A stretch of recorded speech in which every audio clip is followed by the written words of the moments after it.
এতদিন পর তুমি আসলা। এই, তুমি কে? আমাকে চিনতে পারছো না?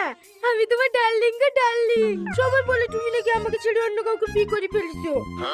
আমি কিন্তু কারোর কথা বিশ্বাস করিনি। এই দেখো তুমি চলে এসছো।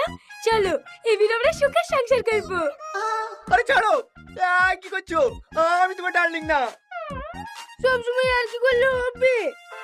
চলো আজকে আমরা বিয়ে করে ফেলি কি?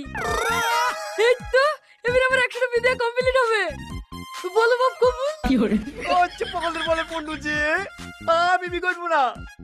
দাড়ি কেটেছ, বিয়ে করবো না বললে হবে? আচ্ছা নেন। কেন বাপ দোয়া করবা? ঠিক আছে বাপ করো। মা তুমিও করো।